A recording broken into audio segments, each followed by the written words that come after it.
cuidando de você. Olá, mais um episódio do canal Cuidando de Você. Eu, Sérgio Bruni, e hoje a gente vai ter uma história muito bacana, hein, Paula? Não só uma, né? Muitas histórias. A gente estava na prévia aqui, inclusive, que histórias que a gente vai contar, quantas vão ser, e aí a gente vai ver aqui, porque vai ser muita coisa. E eu já estou ficando preocupado, que eu sou manteiga derretida, eu acho que eu vou chorar muito aqui, então vamos ver o que vai acontecer. Não esqueça, né? Eu sempre esqueço, o pessoal que fica me cobrando, não esqueça de seguir as nossas plataformas de podcast, de colocar no sininho do YouTube. Já curti esse episódio. Curti esse episódio, eu já tô curtindo muito. Eu tô até com medo aqui da Yara, que ela falou um monte de coisa aqui, eu já falo, meu Deus, o que vai acontecer? E a gente cometeu um erro grave de não trazer lencinho aqui. Porque exato. Hoje eu imagino que a gente vai se emocionar muito. Ó, inclusive vocês, empresas de lencinhos, se quiser patrocinar o canal, fica super Boa. Deixa eu apresentar então esse casal muito especial que está aqui com a gente. Se você ainda não conhece esse casal, eles são os grandes caçadores de bons exemplos, o Eduardo e a Yara Xavier. E eles desbravam o Brasil à procura de boas histórias, de bons exemplos, e ninguém melhor do que vocês mesmos para se apresentarem. Então, muito obrigada por terem parado aqui nesse podcast, feito uma parada para conseguir estar aqui. A gente está muito empolgado em ouvi-los e aprender com vocês. E queria que vocês começassem um pouco contando a história de vocês mesmos. Primeiro, queria agradecer, né? E para aqueles que vão só nos ouvir, né, que não vão poder nos ver, eu queria fazer a minha autodescrição. Eu sou um homem branco, de olhos claros, cabelo branco, bem branquinho, viu? Estou com uma camisa preta escrito Caçadores de Bons Exemplos. E eu faço parte dos Caçadores de Bons Exemplos, estamos na estrada há 12 anos. Eu sou a Yara, eu sou uma mulher de 43 anos, branca, com os cabelos cacheados e com os olhos pretos, e tô com cachecol, que dizem os mais novos que são os meus paninhos, sou a tia dos panos, adoro um cachecol amarrado. Mas enfim, nós somos os Caçadores de Bons Exemplos, um casal que cansou de ouvir notícia ruim, vendemos tudo que a gente tinha. E há 12 anos a gente mora na estrada procurando pessoas que mudam o mundo. Resumidamente, já são 1 milhão de quilômetros percorridos. Isso equivale a 20 voltas ao redor da circunferência do planeta Terra. Dá para ir na Lua e voltar, né? Isso! Nossa! Já são mais de 6.680 projetos catalogados por todos os estados brasileiros e muita história para contar. Por isso que eu acho que o tempo é pouco. Olha, antes de eu fazer uma pergunta, eu gostei porque eu falo todos os dias para minha filha que eu amo ela até a Lua, ida e volta. E olha que eles já caminharam tudo isso, então o amor é gigantesco. Pelo amor de Deus, vocês rodaram, hein? Agora, deixa eu fazer uma pergunta. O que é um bom exemplo para vocês? Pessoas que pararam de falar de problema e buscam solução. Sensibilizado com os problemas do mundo, todo mundo é. Já viu quando passa alguma tragédia na televisão, todo mundo fica... Mas e se mobilizar? Tem uma frase de Gandhi que nos motiva muito, que é: seja a mudança que você quer ver no mundo. Seja a mudança que você quer ver no mundo. Essa é uma frase de que tem até em para-choque de caminhão. Todo mundo conhece. Por que a gente não faz? Por que a gente não faz? Quando a gente viu essa frase e que deu aquele start, que é o momento né, que dizem, a gente virou um pro outro e pensou assim: o que significa isso? Tira o bumbum da cadeira e vem botar a mão na massa. Para de falar de problema. Fala de solução. Para de ser telespectador, vem ser personagem da transformação que você que quer. Não é que o outro, não, é você. Seja a mudança que você quer ver no mundo. Aí, sem saber o que fazer nem como fazer, porque a gente nunca ajudou ninguém a não ser nós mesmos, a gente decidiu vender tudo, doar tudo e ir para a estrada para viver e conviver com essas pessoas que pararam de olhar para o próprio umbigo e que pensam no coletivo. Que tipo de amor é esse que você dedica a sua vida para mudar o mundo de alguém? Isso para a gente é um bom exemplo. Então nós decidimos viver e conviver com essas pessoas que decidiram dedicar as suas vidas para mudar o mundo de alguém. Então são esses bons exemplos. Nós somos caçadores e essas pessoas são os bons exemplos que a gente procura. E desde esse momento que você falou que vocês tiveram, Eu imagino que tomar essa decisão não tenha sido nem fácil, nem de uma hora para outra. Vocês precisaram se planejar, né? Como foi isso? De quem partiu? Ou não se planejaram, né? E de Eu quem... tenho TDAH, será que eu planejo? Eu vou fazendo. Pois é, mas e de quem partiu? Porque não deve ter sido simultâneo. Um deve ter puxado o outro e o outro embarcou e vocês foram nessa parceria de vida, o que é muito raro hoje em dia. A gente vê as pessoas, os casais até tão intolerantes e vocês aí juntos na estrada, 24 horas por dia, se vendo o tempo todo. É muito inspirador. Não, dormindo no carro juntos, né? Na barraca em cima do carro. Passando perrengue. Inclusive, eles não entraram aqui na garagem aqui, porque eu acho que o teto era muito baixo. Então, e até complementando o que a Paula falou, se vocês têm filhos ou não, o que a família enxergou desses, entre aspas, loucos aí que estão decidindo sair do status quo e seguir uma vida diferente, né? Toda decisão, ela nunca é muito fácil, né? Quando você quer fazer algo, lógico que nós não planejamos, né? Acho que veio... Não é lógico. Porque a maioria das pessoas mais... Vocês se planejaram, eu já falei, pra mim não. Eu sou bipolar tipo 2, então também se eu planejar eu não faço. A gente acha muito importante o planejamento, né? Mas no pelo amor de Deus, vai sair do planejamento aí. Planejamento é muito importante, mas não foi o nosso caso. Apenas seguimos os nossos instintos, né? Lógico que a ideia partiu de uma mulher, né? Também não é lógico, não. O Dudu tá muito lógico hoje. A mulher tem mais coragem do que o homem. Você sabe o que significa essa palavra coragem em latim? Não. Todo mundo fala, né? Nossa, que coragem, vocês são corajosos. Eu sempre falei que não, nós não paramos para pensar. A ideia, a missão, o propósito, cada um chama de uma coisa. A ideia veio, a gente botou uma data e fez. 1º de janeiro de 2011. Olha que data bonitinha. Lindo. Muita gente é numerólogo aí, vai achar que é uma data simbólica. Não, é porque eu achei a data bonitinha, só isso. Não tem nada simbólica.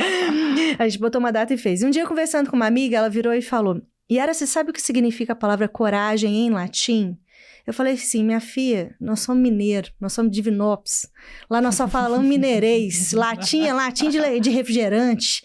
O cachorro tá latindo lá fora, não sei. Ou latim de leite. Um latim de leite. Aí ela virou e falou assim, coragem vem da raiz coractium, agir com o coração. Fazer aquilo que o coração manda, sem racionalizar tanto. Quantas vezes a gente perde a oportunidade de ajudar alguém ou fazer alguma coisa que a gente realmente quer por não agir com o coração, por racionalizar? A gente sempre coloca algo para não agir com o coração. Isso pra gente é coragem. Então, quando você fala aí, né, sempre tem que ter coragem e tal. Então, eu acho que as pessoas precisam ser mais corajosas e corajosos. No sentido de agir com o coração, de fazer aquilo que o coração tá mandando. Que é o que o Dudu falou. É seguir a intuição. Que intuição é essa? Se não é ouvir a si mesmo. E aí eu quero até, para quem está assistindo e ouvindo, isso que a Yara trouxe da intuição, ela é tão importante e tão individual, porque cada um tem o seu contexto de vida, cada um teve uma criação, e o quão importante você trabalhar dentro de você esse autoconhecimento, do que o seu coração, a sua intuição está te falando, para você agir. Muitas vezes eu vejo, e a gente já falou em outros episódios, quase 80% das pessoas hoje no Brasil e no mundo, Estados Unidos, eu vou usar, Estados Unidos e Brasil é muito parecido, são infelizes no local de trabalho e elas gastam 50 anos da vida delas nisso. Porque você está deixando de escutar aquilo que está te alimentando. E aí, por que está acontecendo isso? Por julgamento da família? Por um julgamento, inclusive, seu? Da sociedade? Mas quem é a sociedade? Que regra que ela colocou? Então, se faça essa reflexão, quanto que você está agindo no seu dia a dia com o coração, que de fato isso vai gerar uma transformação muito maior, não só ao seu redor, mas inclusive na sua própria vida. Respondendo a pergunta, né, que vocês fizeram, eu tinha esse questionamento, um questionamento que não é um questionamento meu, né, é um questionamento que todo mundo tem. Qual que é o sentido da vida? Exato. O que nós estamos fazendo aqui nesse mundo? Será que a gente veio aqui só para namorar, casar, constituir uma linda família, trabalhar, ganhar dinheiro, constituir um patrimônio, morrer e deixar uma herança material? Será que é só isso? Não é possível, velho. Que egoísta, né? Não é possível. Não, e não é nem egoísta, é muito pequeno. Não é possível, não faz sentido. Acaba em si mesmo. E aí eu tinha esse questionamento e tal, aí eu comecei a trabalhar muito cedo, aí eu já tinha, com 18 anos, eu já tinha já tinha conquistado algumas coisas, aí eu queria dar a volta ao mundo, mas também não fazia sentido para mim tirar um ano sabático e só conhecer lugares, também que sentido que tinha isso. E eu tinha um sonho de ter filhos biológicos e adotivos, eu queria ter uma grande família. Com 24 anos eu conheci o Dudu, virei para ele com 1 mês de namoro e falei assim, cara, rapa fora. Eu tenho 2 problemas, eu quero dar a volta ao mundo e quero ter muitos filhos biológicos e adotivos. O Dudu já tinha 2, a Rafa de 30 anos, o Bruno de 20. Hoje, né, eles têm 30 anos. Hoje ele tem 33 e o Bruno de 23 e a Giovana de 2. E eu queria ter mais 3 filhos biológicos e adotar muitas crianças na época. E aí ele virou pra mim e falou assim, cara, eu tô dentro. Também quero ter mais 3 filhos biológicos, quero adotar várias crianças e que também quero dar a volta ao mundo. Eu, cara, tu vai abrir mão dos seus sonhos. Sério? Ele, tô dentro. É o homem da minha vida. Beleza, em 1 ano namoramos, noivamos e casamos. Isso foi em 2004. 2008, indo pra roça do meu pai, veio um insight. Como diz em Minas, a gente só fala mineirês, veio um clarão mesmo, né? A viagem não é para conhecer lugares, é para conhecer pessoas que estão mudando o mundo. Tem que começar em 1º de janeiro de 2011 e acabar em dezembro de 2015, que daria tempo de dar para mim gerar 3 filhos biológicos até os 40, né? Aí virei pro Dudu, a gente tava indo pra roça, pra um churrasco do meu pai, na casa do meu pai, beber cerveja, comer churrasco e tal. Às vezes as pessoas acham que a gente faz coisa boa. Era churrasco vegano, até que a gente gosta, né? Mas não... Aí às vezes as pessoas acham que a gente não bebe cerveja, a gente bebe. Eu quero parar? Quero, não dou conta. Às vezes a gente acha que a gente é vegano. Eu quero parar? Quero, mas ainda não dou conta. Calma, gente, é um passo de cada vez. Não tem problema, né? Então, a gente já participa do Segunda Sem Carne, né? Cada um, a gente não precisa ser santo. Quem é um bom exemplo? Precisa ser santo? Precisa ser Madre Teresa? Não. Os bons exemplos que você me perguntou são pessoas, Madre Teresa, Gandhi, Mandela, Luther King, são pessoas altruístas, boazinhas, que não faz nada de errado. Não, são pessoas comuns. Tem trabalho, família, qualidade, defeito. Nós temos um monte de defeito, mas que mesmo assim quer mudar a comunidade onde vive, só isso que importa. Aí indo pra roça do meu pai, veio esse clarão, pronto, botamos a data. Eles falam que é insight, né? Mas lá em Minas é clarão. É hype agora, insight, né? Eu adorei, eu vou usar, é um clarão. É uns clarão mesmo. Aí tá, beleza. Aí botamos a data e veio 2010, veio a frase de Gandhi, seja a mudança que quer ver no mundo, veio aquelas reflexões que eu já contei aqui, botamos a data, saímos. 2011, 12, 13, cara, conhecendo um monte de gente, mas cada história é mais maravilhosa uma que a outra. E a gente se transformando. Lógico.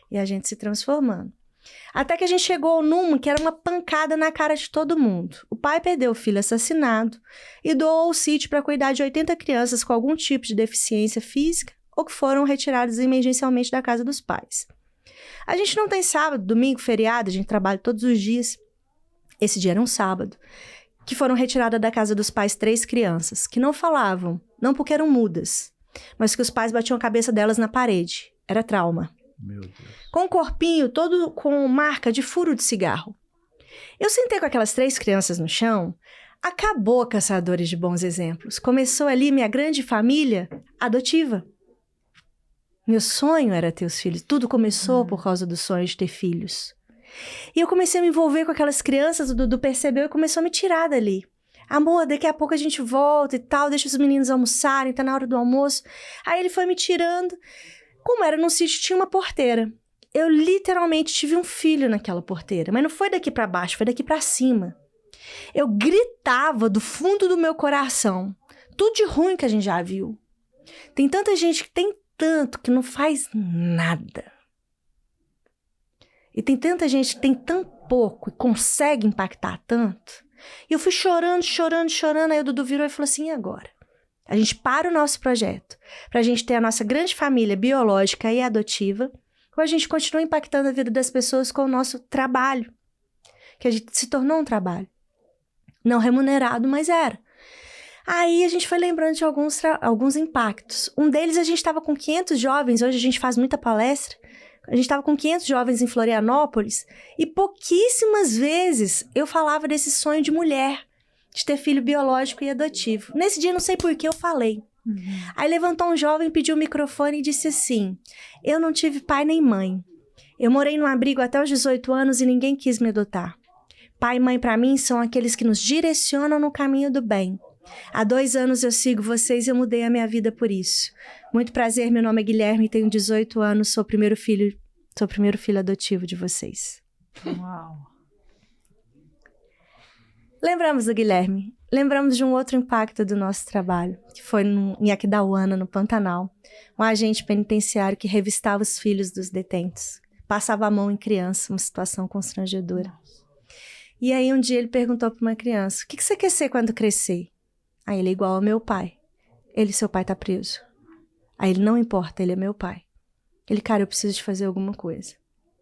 Aí ele gostava de jogar basquete, começou a tirar aquelas crianças e levar para jogar basquete com ele. Quando a gente conheceu o Cláudio, ele atendia 30 crianças. Na hora que ele foi embora, ele falou assim: meu sonho é atender 200. Passou uns 15 dias, né, amor? Um cara de São Paulo queria nos ajudar financeiramente. A gente: cara, pega esse dinheiro e ajuda o Cláudio. Assim vai dar sentido a nossa causa, a nossa camisa. E o cara fez. Comprou o terreno, construiu a sede, transformou a vida do Cláudio. Passou um tempo, Cláudio nos ligou: tô ligando pra vocês virem aqui em Aquidauana, no Pantanal, porque quando vocês vieram a primeira vez eu atendia 30 crianças. Hoje eu tô atendendo 200. Então venham conhecer os 170 filhos pantaneiros que vocês têm. Porque se eles não estivessem comigo, um dia eles iam querer ser igual aos pais. E um dia eles poderiam estar presos. Venham conhecer os filhos pantaneiros. Então, lá naquela porteira, a gente foi lembrando de todos os impactos do nosso trabalho e a gente chegou à seguinte conclusão. No mundo de 8 bilhões de pessoas, quase 1 bilhão, 1 bilhão, gente, passa fome hoje. É 1 bilhão que passa fome hoje. Será que é necessário eu colocar no mundo para chamar de meu só porque tem meu DNA? Ou os nossos filhos precisam ser todos aqueles que precisam de ajuda hoje? Se todos nós estamos numa casa só, que é o planeta Terra, a nossa família é apenas a biológica que está debaixo do nosso teto imóvel, ou a nossa família é todo mundo que precisa de ajuda hoje? Quem são os nossos pais, os nossos irmãos, os nossos filhos, se não toda a humanidade? A pobreza virou paisagem. A miséria virou algo muito comum. Ficou indiferente. A humanidade está indiferente. Eu não quero ser indiferente. Eu não quero ser essa pessoa indiferente. Então lá atrás, naquela porteira, a gente entendeu que enquanto nós tivermos saúde física e emocional, nós vamos continuar o nosso trabalho. Então foi assim que tudo começou. E que por isso nós estamos há 12 anos na estrada até hoje. Nossa, e não dá nem para mensurar o impacto que vocês já tiveram. Acho que é uma coisa que vocês, enquanto viverem, não vão saber quantas vidas vocês influenciaram, não no presente e no futuro, como nessa história, né? Quantos futuros vocês já mudaram com essa tomada de consciência. E eu fico aqui pensando que nesses 12 anos, vocês, além de terem vivido muitas coisas maravilhosas, com certeza vocês também já viveram muitos perrengues. E como que vocês fizeram e fazem até para relembrar o propósito de vocês? Porque quando vocês se dão conta também da maldade que existe em muitas pessoas, então às vezes vocês veem projetos maravilhosos nascerem de grandes sombras, de grandes atos de crueldade, e dá uma esperança, dá um sentido à vida. Mas eu sei até que na pandemia você passou, né, Yara, por uma depressão, e que isso deu uma mudada de chave, talvez até em você, Eduardo, em como vocês veem a vida e como que vocês fazem para manter e alinhar o propósito e a intenção todos os dias para continuar nessa vida de tanta entrega, porque vocês, para mim, assim que tô de fora, eu vejo isso, é uma vida de entrega, vocês o tempo todo se doando muito, abdicando de muito conforto, de muitas possibilidades que vocês poderiam pelos outros. E não dá para fazer isso se vocês não tiverem uma intenção muito alinhada, né? Eu acho que o nosso, pelo menos na minha parte, assim, eu sou muito grato de, nesse período da minha vida aqui na planeta Terra, ter encontrado uma pessoa que a todos os dias lembra o outro do propósito. Que legal. né? Então, assim, porque nós somos seres humanos e cheios de defeito, né? E todos os dias a gente tem essas oscilações. E a gente, quando tem essas oscilações, a gente não tem as oscilações juntos, né? As nossas TPMs são em dias diferentes. Precisa, Precisa, né? né? Então, quando ela tá, eu não tô, e quando eu tô, ela não tá. Então, a gente sabe entender isso e voltar lá. Porque quando nós fizemos a decisão de viver do jeito que a gente vive, não foi um trauma que aconteceu na nossa vida, nós perdemos tudo e tivemos que recomeçar. Foi uma escolha de vender tudo e recomeçar uma nova vida. Então, a todo momento, quando a gente tem os perrengues, que não são poucos, a gente lembra, opa, foi uma decisão nossa. Então, nós temos que passar por isso. Eu acho que é interessante você falar da minha depressão na pandemia, é que o nosso trabalho aumentou 330% na pandemia. Era mais pessoas passando fome, mais projetos fechando por falta de apoio. E aí eu emagreci 20 quilos em 2 meses.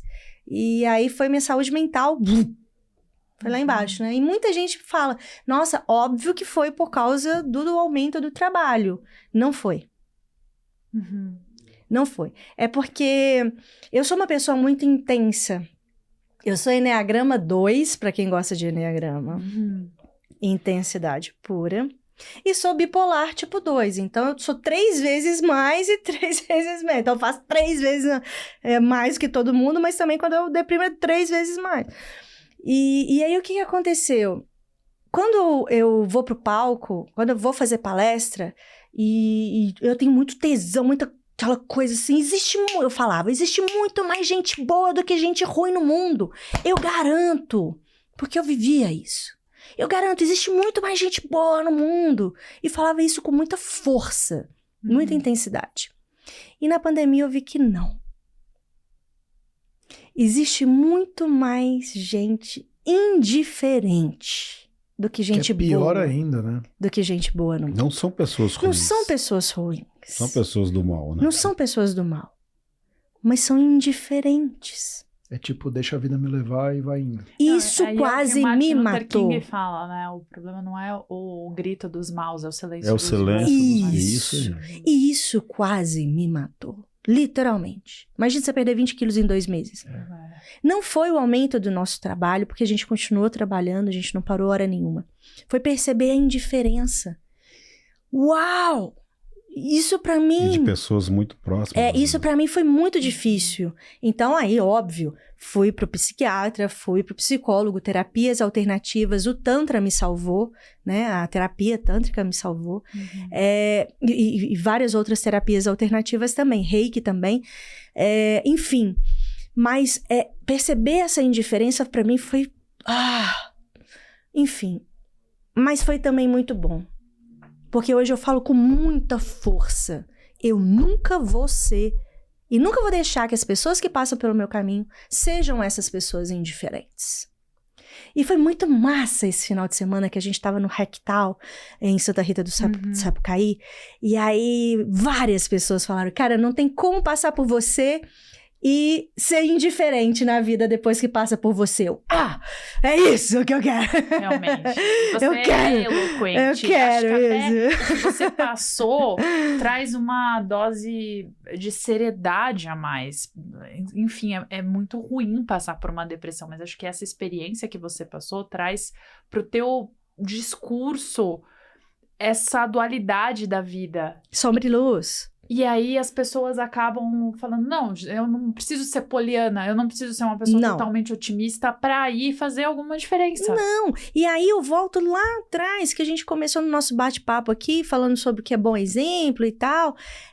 Cara, bom exemplo pra gente, quando eu disse que é quando as pessoas deixam de ser sensibilizados e se mobilizam, né? É exatamente isso. Não tem que ser poliana.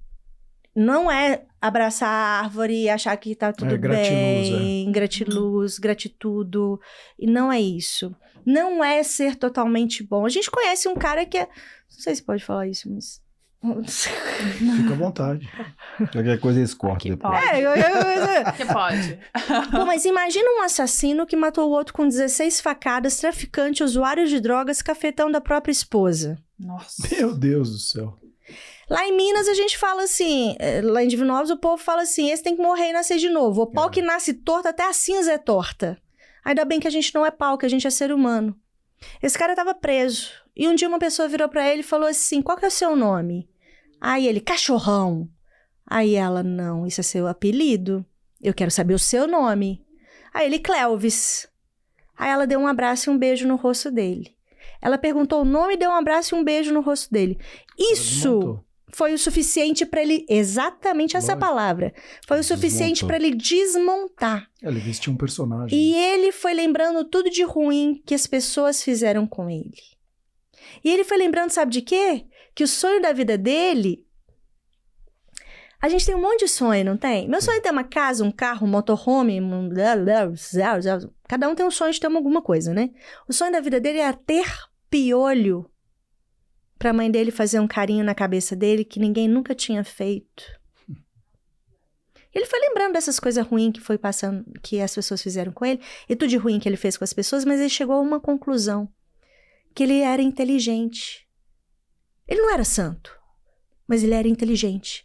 Só que ele estava usando a inteligência dele pro mal. A partir daquele momento, ele ia usar a inteligência dele pro bem. Resumindo, há 30 anos, esse cara, entre aspas, ruim, atende... Hoje ele deve ter atendido mais de 2.000 crianças em Sorriso, no Mato Grosso, com aulas de yoga, meditação, artesanato, reforço escolar, alimentação. Sorriso é a capital do agronegócio no país. As crianças que estão com ele passam fome, a única refeição é no projeto. Imagina se esse cara tivesse morrido. Nossa. E essa, assim, eu tô aqui emocionada, mas eu já ouvi essa história que tá aí no livrinho de vocês. Eu já li essa história, porque vocês contam muitas outras histórias emocionantes e é muito maravilhoso que vocês estão deixando registrado esse legado. Imagino que vocês já devem ter escrito, ou pelo menos um rascunho de várias outras edições do livro, né? Se vocês puderem tem 12 já. Contar, mostrar para as pessoas aí que estão assistindo esse livro. Gente, é muita história fantástica. Tem que ler. Se você também cansou de ouvir notícias ruins, retire da caixa um Brasil que vale a pena. Ou seja, vamos pensar fora da caixa. O lance da caixa é só esse, tá, gente? Ó, tipo assim, pensa fora da caixa. Caçadores de bons exemplos em busca de brasileiros que fazem diferença. Esse é um dos nossos livros, é um xodózinho nosso, porque ele tem as perguntas, as respostas, né? Das maiores perguntas. Das maiores perguntas. Como que tudo começou? Como que vocês vivem? O que é economia solidária e colaborativa? Quais os maiores perrengues, aprendizados, ensinamentos? Quem são os bons exemplos? Blá, blá, blá. E então, quem correr lá e seguiu cuidando de você, vai participar de um sorteio do livro que nós vamos deixar aqui, ó. Ai, mas tem vários outros livros também. Inclusive, no final do ano vai ter um box assim, com 12 livros. Vai ser bem legal. Mas, enfim. Então, imagina, essa é uma grande história que, teoricamente, não precisa ser bonzinho. A gente tem que quebrar esses estereótipos, esses rótulos, né? O né? Jordan Peterson fala muito isso, inclusive, que ele escreveu um livro, né, as 12 regras da vida, e ele fala, se a gente for para o mundo animal e a gente olhar, nós somos animais, não vamos colocar que a gente é mais inteligente que a gente, porque a gente não é muitas vezes, porque eles seguem a natureza, o que precisa ser feito e a gente quer pôr a mão e o nosso ego influenciando, eu vou fazer melhor isso, eu vou fazer, e no final a gente parece uma bactéria consumindo tudo, né? A gente vai destruindo tudo onde a gente passa, né? O ser humano basicamente é isso. Quer conquistar terreno e quer ser dono de tudo, né? E aí ele fala uma coisa assim, a gente precisa criar seres humanos... Humanos, verdadeiramente humanos. Isso, né? E isso é você ter raiva, é você ser duro, porque a vida é assim. Aqui a gente tá falando, a vida não é tão dura porque eu tô estudando e tal, não sei o que, então coitadinho do meu filho. Cara, quer uma vida mais dura do que a hiena lá que acabou de ter o filhote, vê um leão e come ela e vira as costas e sai andando? Você acha que ela tá sofrendo, não tá, que o filho acabou de ser assassinado? Mas faz parte da natureza. E a gente, quanto mais cedo não entende isso, e aqui não é para você ser o próximo assassino, não é isso. Não. Mas para você ter a força suficiente interna, sua mental e física, para você seguir a batalha da melhor maneira possível. Deixa eu contar uma história que eu gosto muito. E é uma... Senta que lá vai a história. É uma história que ela tem 2 viés. Um que responde qual o sentido da vida para nós, que foi aonde nos respondeu, que foi na floresta amazônica. E o outro viés, que é o parar de contar desculpa.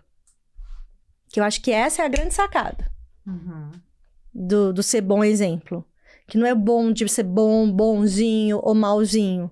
Pô, se a gente for colocar um rótulo, Cleóvis é mal. Né? Mas não é isso.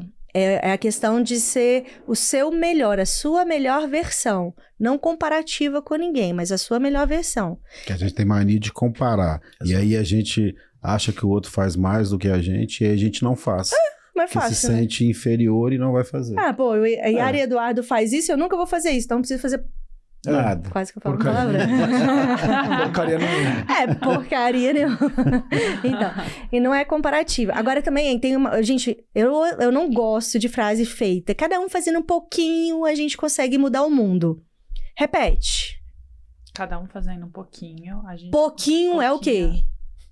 É mais do que nada, né? Não, pouquinho é menos que pouco. Menos que pouco. Ah, sim. Pouquinho é menos que pouco, gente. Pouquinho é menos que pouco. Não, e aí se você pensar em relações é isso. Você tá satisfeito em receber um pouquinho da Peraí, sua você faz esposa, você fala, cara... Pouquinho. Do seu trabalho, você vai fazer um pouquinho? Você vai fazer um pouquinho no seu vai trabalho? Vai falar isso pro seu chefe, ele não Fala vai isso. gostar. Agora, pra fazer solidariedade, pra você transformar o mundo, você vai fazer só um pouquinho? Vai... Sendo que você quer essa mudança pra esse mundo. Não é um pouquinho. É fazer o seu melhor. Também não tem que ser algo grandioso. Porque não é algo grandioso. É o seu melhor. Só isso.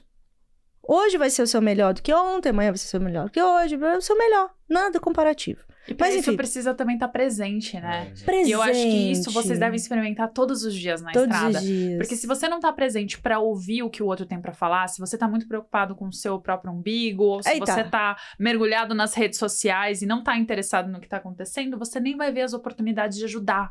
E até o universo.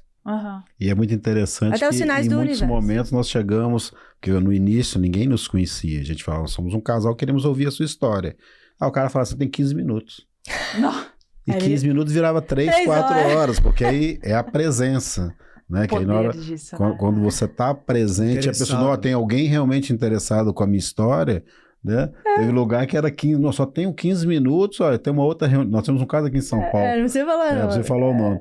Que ele só tinha, que estava saindo de uma reunião, ele só tinha 15 minutos, que ele tinha que ir pro hospital aí. Ele falou, não, ele ligou, desmarcou, mandou uma outra pessoa ir lá resolver o que tinha que resolver, e ficou com a gente a tarde toda. Mas enfim, aí voltando à história da Amazônia, olha que linda. E eu quero presença também, quem estiver nos ouvindo ou quem estiver assistindo.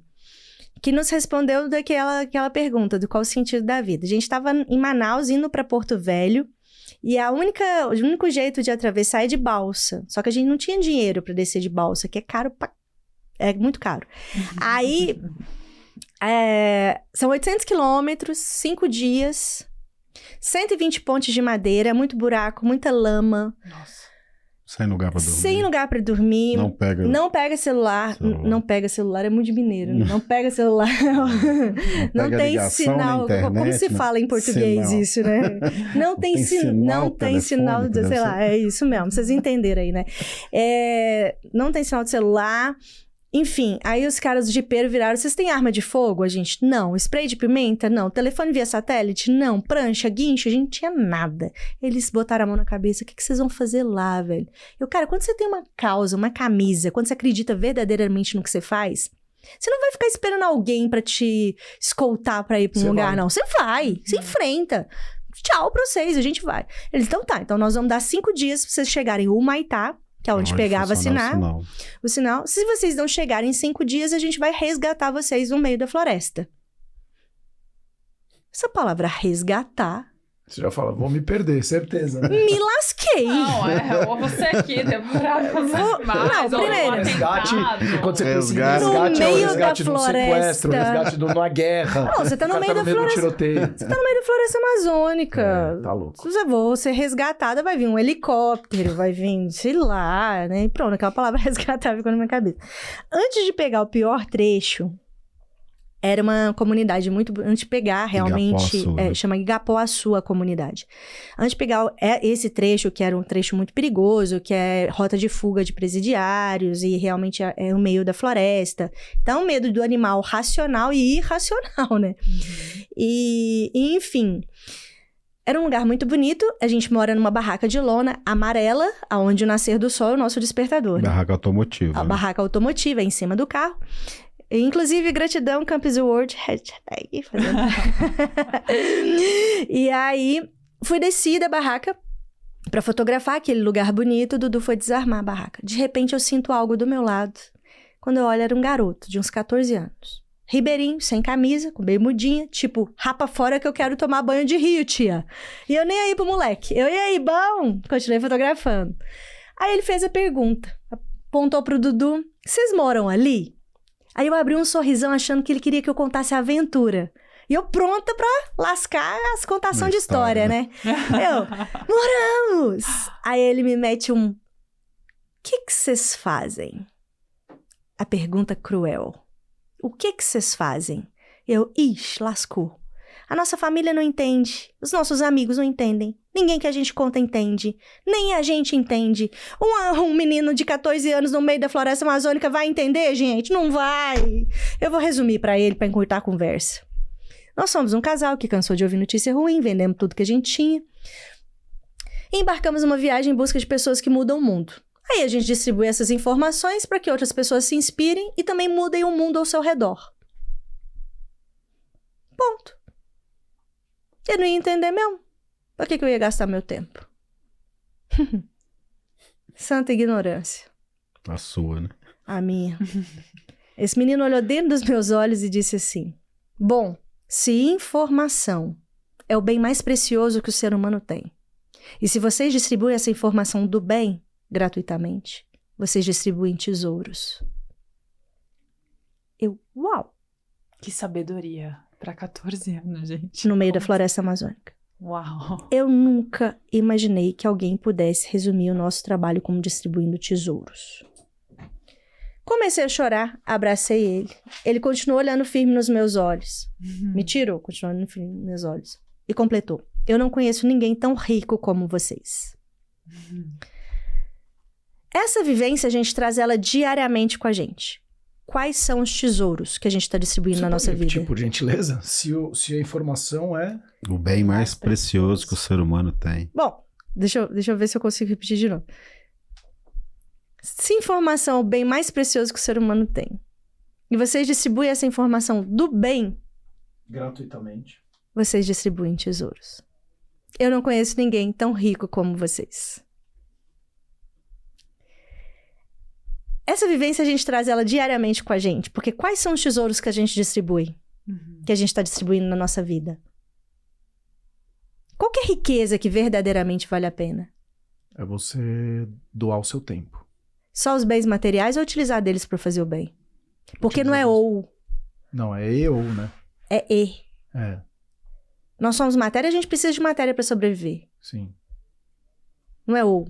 Ou eu cuido da minha família biológica, ou eu faço ajudo. não sei o quê. Não, é e. Eu cuido da minha família biológica e ajudo as pessoas. Eu trabalho para ganhar dinheiro para ajudar as pessoas. E não só para acumular para o meu próprio umbigo, para o meu próprio bolso. Então foi lá que a gente chegou à seguinte conclusão. O verdadeiro sentido da nossa vida é fazer sentido em outras vidas. Não é só passar pela vida do outro. A gente tem que passar e tem que deixar uma marca. Exato. Isso se chama legado. E essa marca tem que ser positiva. Sempre. Sempre.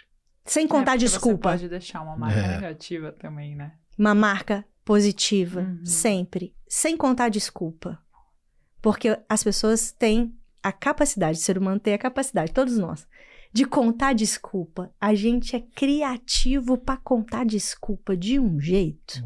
E eu ia perguntar isso, como vocês falam, incentivam nas palestras de vocês também devem encontrar muita resistência das pessoas em ajudarem. Quando eu tiver dinheiro, eu Muita faço. gente fala, quando tiver dinheiro, eu faço, que você ajuda.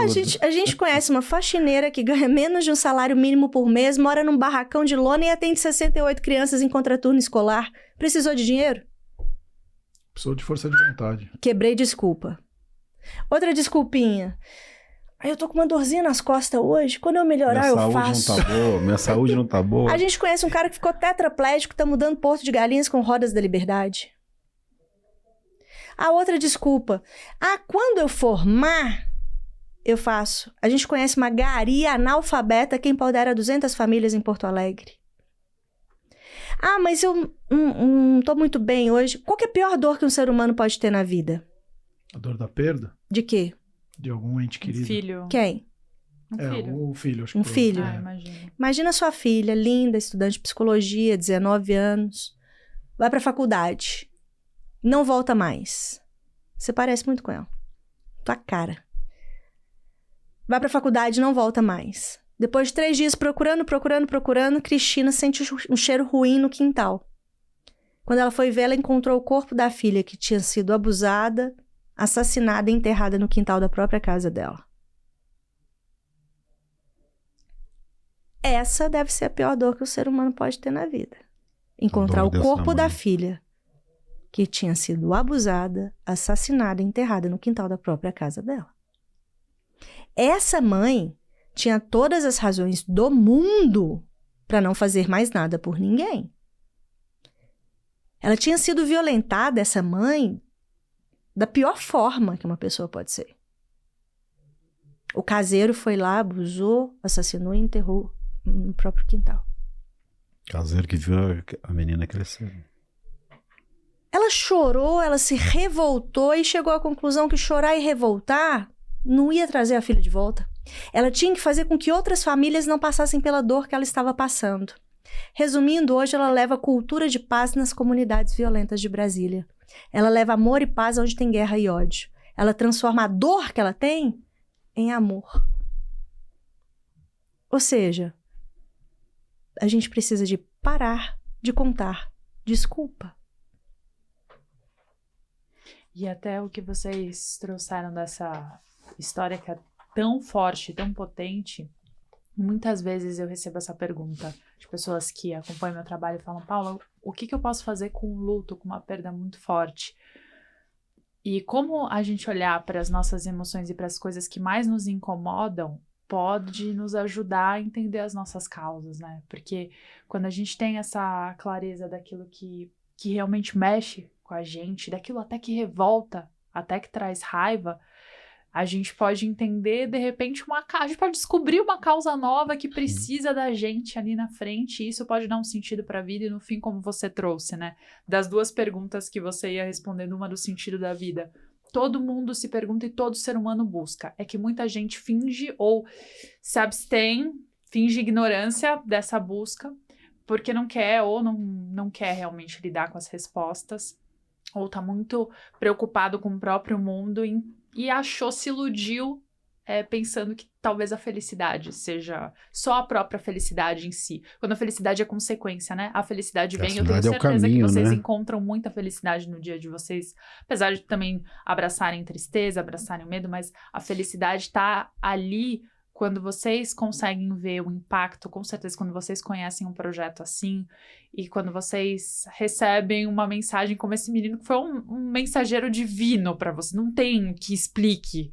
É muito surreal essa história, assim como tantas outras, né?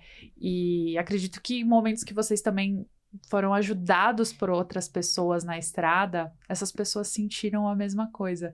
E como eu conheço essa história, e eu vou te fazer chorar mais um pouco também, e eu vou chorar porque essa história é muito maravilhosa. Tem uma pessoa na minha família que passou exatamente isso também, de violentar, e realmente muda muito a estrutura familiar, é muito duro isso. É duro, mas é importante o que a Paula falou, né? É importante você viver o luto, né? A Maria Cristina, ela viveu o luto, chorou, até entender esse significado. Tem pessoas que ficam chorando a vida toda. Nós temos, né, e por pessoas que comigo? Por que comigo? Não é por quê, é pra quê. Exato. Né? Se a gente mudar esse questionamento, talvez a gente consiga ver outra perspectiva do que aconteceu. Né? Porque se nós estamos falando de uma pessoa que nos ama demais, por que a gente vai questioná-lo? Né? Por que comigo? O questionamento é pra quê? né? Qual que é o significado disso que eu estou vivendo? Não, e é sempre no lado negativo, né? Quando a coisa é ruim, por que comigo? Quando a coisa acontece incrível com você, você se pergunta por que comigo?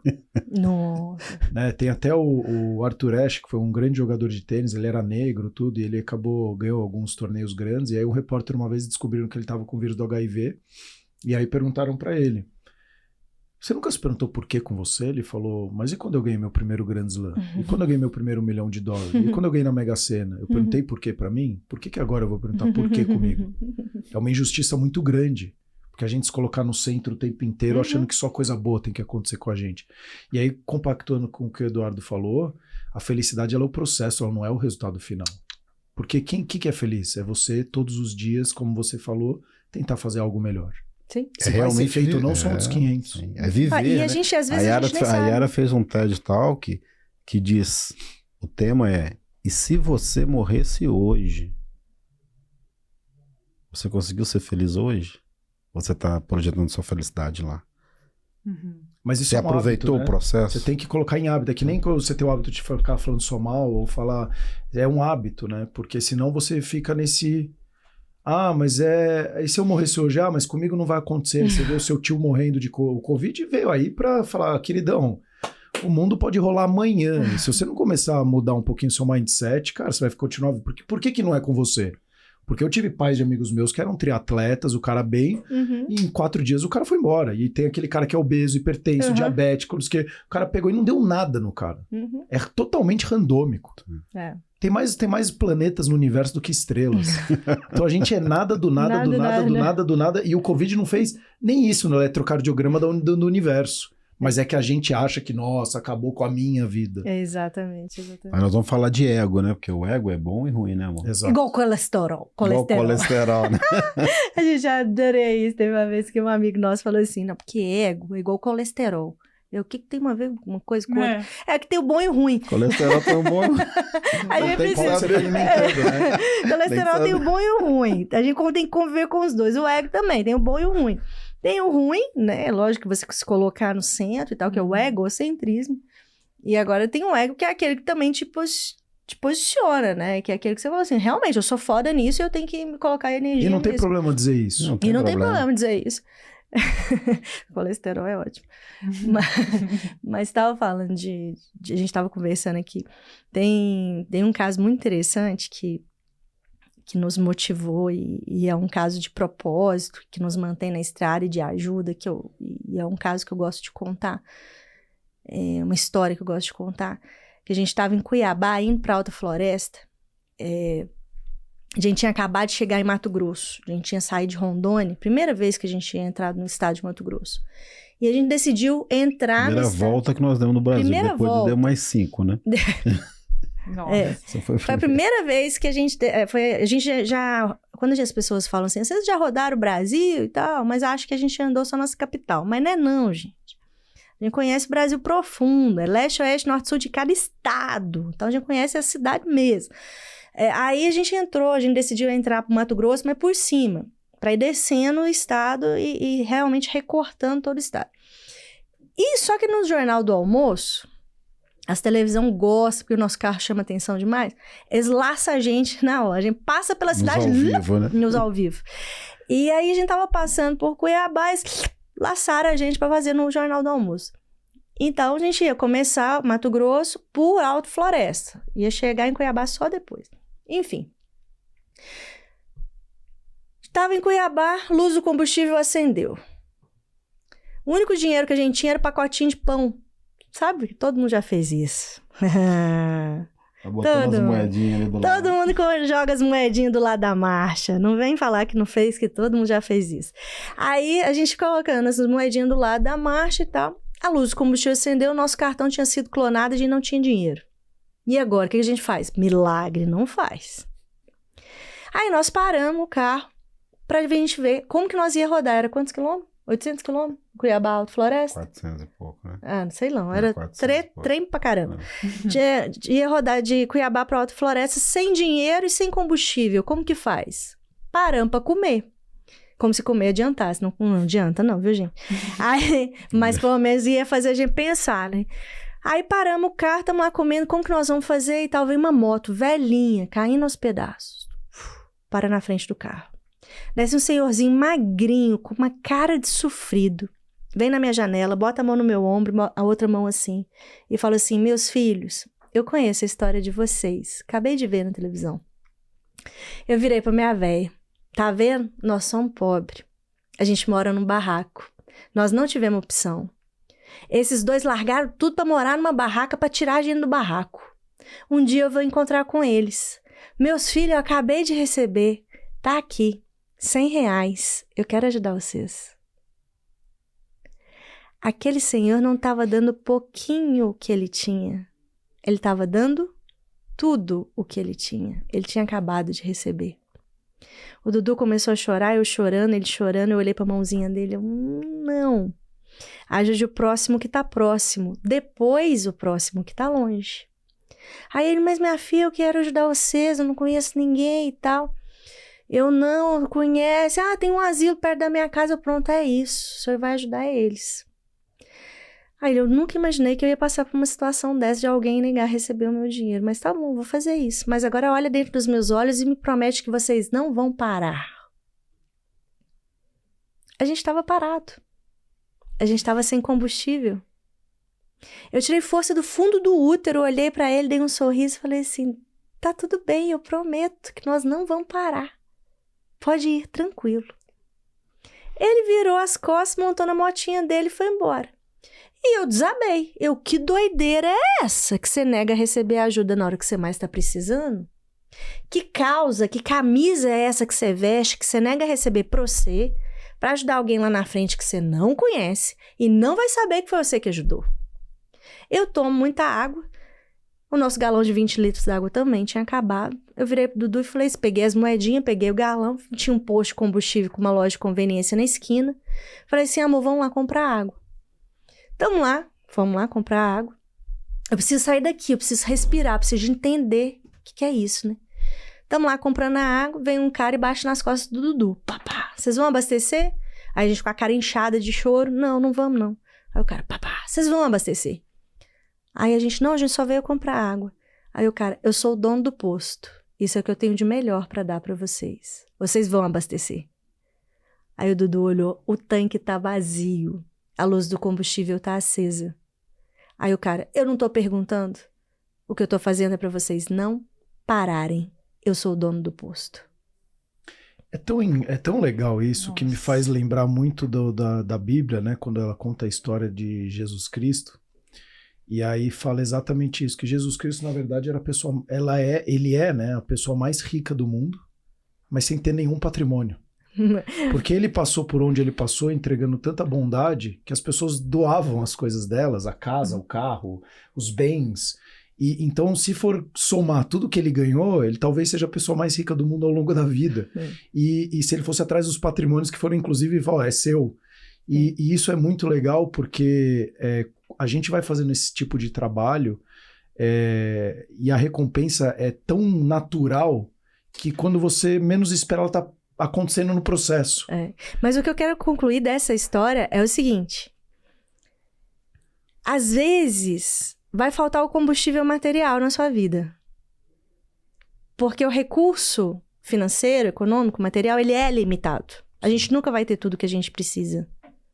Ou que a gente quer. Ele é limitado. Às vezes vai faltar o combustível emocional. Porque às vezes dá vontade de parar. Sim, lógico. Porque não é fácil. Nem um pouco. Então às vezes vai dar vontade de parar. Mas sempre vai aparecer alguém. Ou para te motivar, igual aquele senhorzinho falou. Não pare.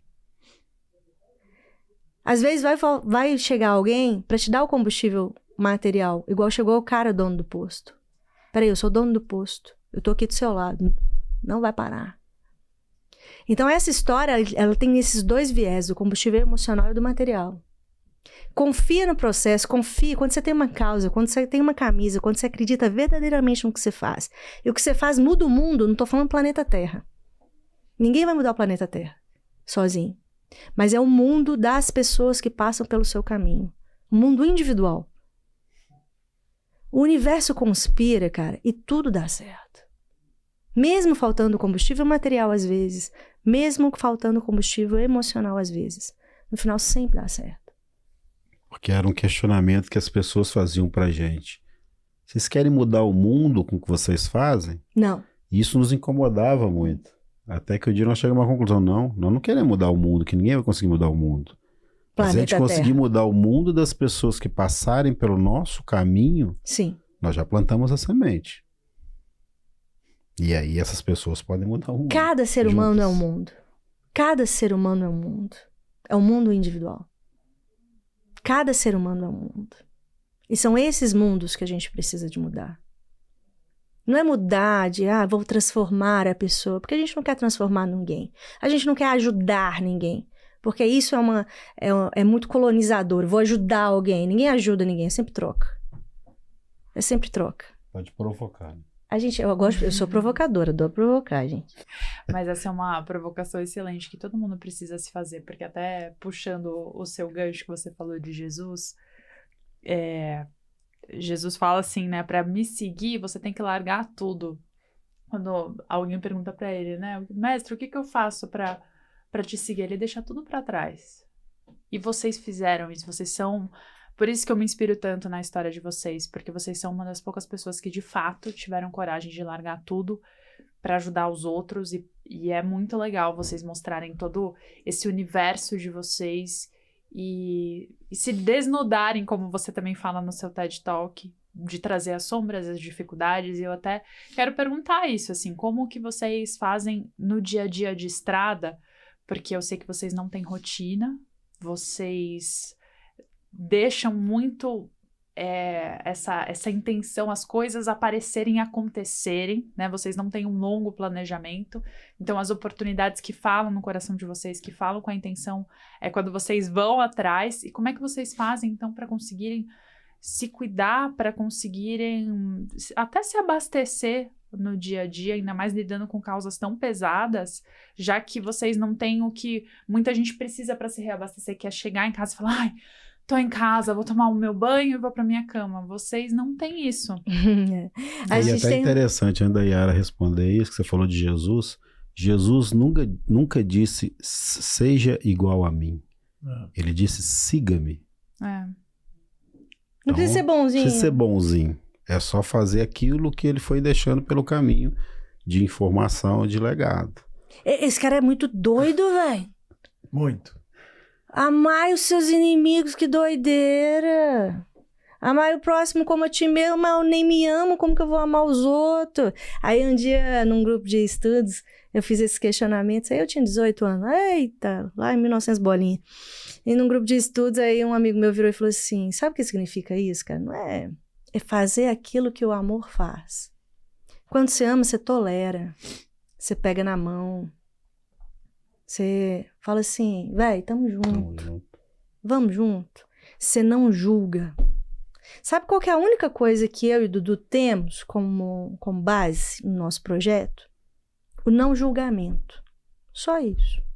Mais nada. É a única coisa que a gente segue. E que é um dos maiores desafios. O não julgamento. Muito. O resto...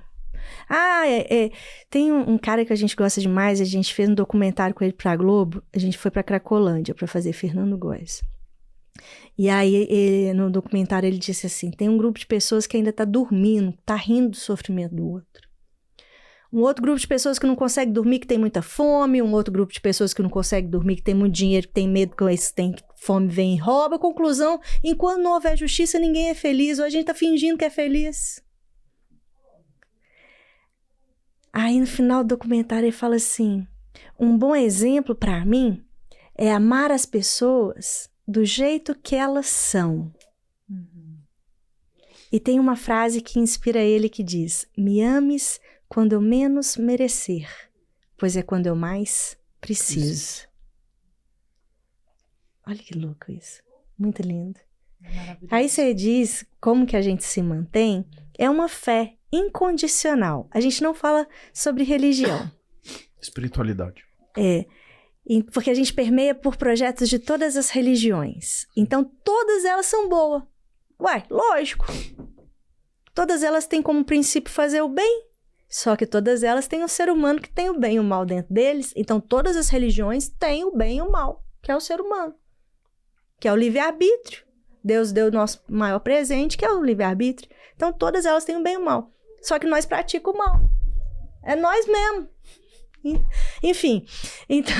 Então, é uma fé, o que nos mantém emocionalmente e espiritualmente na estrada, é uma fé incondicional. O que é uma fé incondicional? Que não questiona o que acontece de bom ou de ruim. Uma fé incondicional no Criador e na criatura.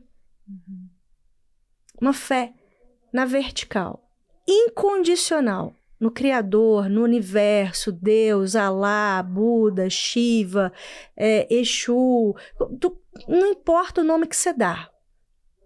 Gaia, deusa, não importa. Não importa o nome que você dá. É uma fé na vertical, incondicional, no Criador, e uma fé na horizontal, na criatura, no ser humano. E quando você tem uma fé incondicional no ser humano também, é muito bom. Fala assim, eu acredito em você. Você é um filho de uma abençoada. É um filho eu confio em você. Confio que você pode mudar. Eu confio em você. Nós estamos juntos nessa, falar entre pares. Eu sou uma merda, igual você. Eu preciso de você. Gente, é Ubuntu. Não vou falar nem o que é Ubuntu, que todo mundo que está assistindo está cansado de saber dessa filosofia. O que é Ubuntu? Eu sou porque somos. Como eu posso ser feliz se o outro está triste? Somos todos um. Tudo a mesma coisa. Então, assim, o que nos mantém na estrada é isso. Nós não somos melhores que ninguém, a gente não ajuda ninguém. A gente simplesmente faz a nossa parte. Nós somos ajudados? A gente ajuda alguém? Não. É sempre troca. A gente ouve, a gente tá com o ouvido aberto, com a mente aberta, com o coração aberto. A gente tem a intuição. Cara, esses dias pra trás me deu uma doideira. Vou até dar um spoiler aqui. Amanhã nós vamos lançar um projeto que a gente vai chamar pessoas de todos os estados brasileiros. A gente vai... Amanhã não. Você vai lançar o projeto dia 23 de agosto.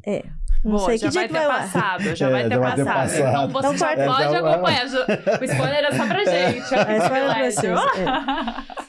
Aí, é doideira, né? Que aí, quando eu tô contando isso pro povo, fala assim, da onde que você teve esse... Nossa, que ideia incrível que você teve, Yara. Eu vi e falei assim, você acha que eu tenho capacidade de ter tido essa ideia, filho? Você tá doido? Lógico que não. Lógico que não é ideia minha. As ideias são aí. Ah, nossa, que ideia massa que vocês lançaram aí, caçadores de bons exemplos. Vocês acham, sinceramente, que foi nós que tivemos essa ideia? É óbvio que não. Estava aberto pra ouvir. As ideias estão aí. É de todo mundo. Só que a gente tem pessoas que capitam as ideias. E tem coragem de executá-las, exato. Que não é só ter ideia, é fazer acontecer. Não, as ideias não é de ninguém. As ideias não é de ninguém. As ideias estão aí, tá flutuando. E aí tem uns que botam em prática. Bota em prática. Tem que ter uns doidos, uns bipolar igual. Né? Tem que ter uns bipolar que vai e coloca em prática. Então, a ideia veio. Ah, não, vamos ter um caçador em cada estado brasileiro. Não, mas um é pouco, vai que passa mal. Dois é pouco, vai que os dois passam mal. Então, 3. Não, tá, beleza. 3 em cada estado, massa. Tá, vai que passa mal. Então, vamos ter um em cada cidade do Brasil. Tá, vamos ter uma equipe de 5.570 pessoas, né? Uma em cada cidade do Brasil. Tá, beleza. Pra quê? Pra reformar 178,3 mil escolas públicas do Brasil. Até quando? Até 2025, que aí vai ter a COP30, que aí o mundo vai estar olhando pro Brasil. E aí a gente vai mostrar que nós, brasileiros e brasileiras, somos guerreiros e guerreiras. Porque para educar uma criança é preciso de toda uma aldeia. Então a gente vai mostrar que nós somos uma tribo do bem. Que brasileiros somos capazes de mudar o Brasil através da educação. Aí o Dudu olhou e falou assim, nossa, que ideia massa. Vamos fazer isso. Então, estamos lançando a Tribo do Bem, aonde a gente está chamando toda essa grande tribo, né? Esses guerreiros e guerreiras. Todas as pessoas que acreditam que para transformar o Brasil e o mundo é através da educação. Através da educação. Então, nós queremos pessoas de todas as cidades do Brasil. A gente está criando essa equipe de 5.570 pessoas, né? Uma pessoa em cada cidade do Brasil. Será uma grande tribo de caçadores de bons exemplos, que terão guerreiros e guerreiras para jogar luz nesses heróis e heroínas que nós temos no nosso país. Que maravilhoso. E se as pessoas, então, que estão nos assistindo, quiserem fazer parte dessa tribo, como elas podem ajudar? Vai no Instagram. tribodobem.com.br. Ou se não, no Instagram, que é mais fácil, porque o Instagram é verificado. Caçadores de bons... E é único. Caçadores de bons exemplos. Boa. Caçadores de bons exemplos. Manda um direct. Joga lá no direct. E estamos lá. Isso, então não deixem de seguir agora, inclusive de recomendar esse podcast emocionante. E vocês vão ver que no Instagram deles tem um monte de outras histórias e vocês postam o dia a dia de vocês. E é muito inspirador, é uma delícia ver o quanto que vocês também têm impactado com palestras, com treinamentos, e a presença deles, né, é muito inspiradora. Não tem como não ficar muito impactado, assim, só com a presença. É o que vocês falaram, todos nós somos seres humanos, cheios de defeitos e limitações, mas dá para perceber o quanto que o dia a dia de vocês muda a essência de vocês, e vocês realmente têm presença, né? É só isso, realmente é transformador. Então, o que você ouviu no fim de semana, eu reforço aqui. Não tem como passar, trocar uma ideia com vocês, bater um papinho e não ser totalmente impactado. E eu queria pedir para vocês deixarem um recado final para quem está nos escutando. O que vocês... Eu sei que tem muita coisa, né, que vocês gostariam de falar, mas nesse primeiro dedinho de prosa, o que vocês gostariam de deixar para quem nos assiste? Vai, tu. Tá ali. Se você acha que não pertence a esse mundo, né, porque acha que esse mundo está muito perdido, eu queria deixar uma reflexão para você. Talvez você tenha vindo nesse mundo para mudá-lo. E se você quer mudar, pode contar com a gente. Nós estamos juntos nesse processo. Boa. Essa já impactou, né? Sérgio, quer falar uma palavra final? É isso. Gente, não se esqueçam de cuidar de vocês. Eu espero que vocês também continuem cuidando muito de vocês, para vocês impactarem mais muitas vidas e muitas gerações. Obrigada por terem aceito o convite. Muito obrigado. Eu quero contar o último caso. Fica à vontade. Vocês. A gente tava lá em Macapá. E aí a gente falou aqui de gratidão, gratiluz, gratitudo, né? E aí eu não gostava dessa palavra de gratidão, não. Achava ela muito gratidão. Quase um clichê, né? É quase um clichê. E aí a gente tava em Macapá, a gente não mora nas ruas, né? Não somos moradores de rua, não somos pessoas em situação de rua, mas a gente mora nas ruas, né? Porque nós não escolhemos, a gente tem a barraca, a gente tem o carro, né? E a gente estava comendo na rua. Veio uma mulher em situação de rua, viu o nosso carro armado, a gente almoçando, e essa mulher em situação de rua nos diz: se sobrar o almoço, vocês me dão? Aí eu olhei, se sobrar o almoço? Não, vem almoçar com a gente. Aí ela fez assim: gratidão, porque dizer muito obrigado é muito pouco. Gratidão, porque dizer muito obrigado é muito pouco. Então, gratidão pelo convite. Que maravilhoso. Gratidão pelo carinho. Gratidão pela oportunidade de dar voz. Não adiantaria a gente ter feito o que a gente fez se a gente não puder contar as histórias. Se a gente não puder chegar no coração das pessoas. Então, gratidão pelo espaço. Gratidão a vocês que estão assistindo, que estão nos ouvindo, por estarem presentes, né? Nos ouvindo também. Então, ela falou desse livro, onde que as pessoas encontram o livro? Pode mandar mensagem pelo Instagram, pelo site Caçadores de Bons Exemplos. Mas, enfim, gratidão, porque dizer muito obrigado é muito pouco. Adorei. Gratidão a vocês por terem vindo, gente. Obrigada. E vocês indiquem esse episódio e até o próximo. Até o próximo. Cuidando de você. Nossa. Do próximo vai ter que ter leicinho. Nossa.